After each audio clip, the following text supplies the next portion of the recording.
When you come to RAMM, I think you probably think about the museum as a whole, but in fact it's made up of lots of different parts.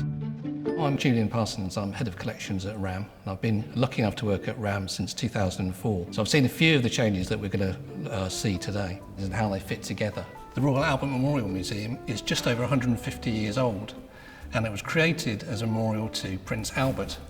So we're standing now in the original foyer of the Albert Memorial Institution, which was the place where RAMM originated. It was set up originally as both a museum and a library, as well as a college and a school of art. And as these different functions have moved out of the building, so the museum was able to expand its collections and its galleries into something like we know the museum as it is today. When you walk around, you'll see a mixture of different architectural styles, some that relate back to the original building, some to other extensions in the 19th century, and some to the redevelopment in the 21st century. You can see behind me the back wall of the original museum that was finished in 1868. So you can see how small it was, and it's literally nothing more than the foyer and the gallery space. Standing in the courtyard space is one of the great chances to see the old and the new meeting.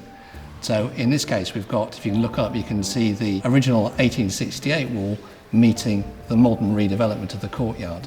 And it's that sense of the old and new coming together, I think, which is one of the great things about the building.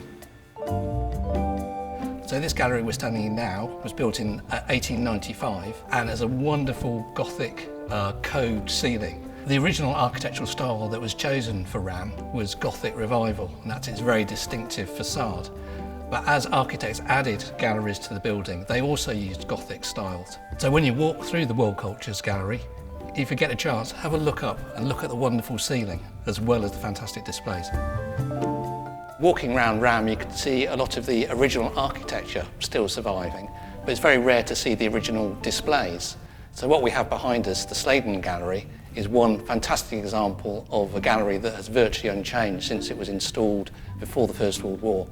It contains a collection from Percy Slaydon of starfish and related creatures. It's one of the best collections in the UK, and it's still shown in its original cases. It's a real gem. So we're now standing in the Ancient Worlds Gallery with antiquities on either side of us. But lots of people who visited RAMM in the past, in the 20th century, will know this as the Gerald Viewing Gallery, because Gerald used to be down there, his neck stretching up, and you could look at him almost eye to eye. So this is Geralds New Home, and he's been here since the end of 2011. The only way that we could move Gerald from his previous location to the new location was actually through the ceiling of the gallery in a crate. So that was a really important and momentous time for the museum just before it reopened. Gerald's been a star at RAMM since he arrived back in 1919. And when the collection of large mammals arrived, they had a real problem because they just didn't have space for them all. So temporary accommodation was built at the back of RAMM, known as the Peel Hut, after the collector. And that lasted for about 50 years. And it really just shows the fact that the museum was always expanding its collections, always getting more and more, but they just ran out of space. And as you walk around RAMM, you'll see the way that the space has been modified and used through the generations to kind of cope with the amount of the collections, the wealth and the reach of the collections. So we're now standing in the garden entrance, which is the most recent era of changes to the museum. This was part of the redevelopment that opened in 2011. So by the end of the 20th century, the museum was showing signs of its age. And so an ambitious project started to refurbish it, to make additions to it, but to make sure that we didn't lose the Victorian spirit and the Victorian architecture.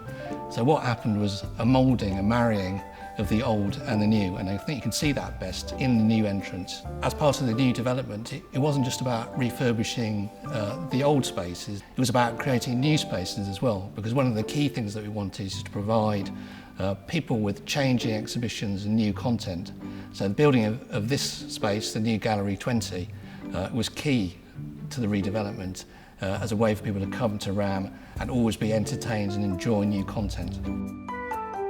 As you can see, it's a complicated story and there is a mix of different styles. But that's what I love about it. You know, that's one of the great charms of RAMM. You can see this story of the building as it evolves. and I'm sure it will continue to evolve over the next 150 years.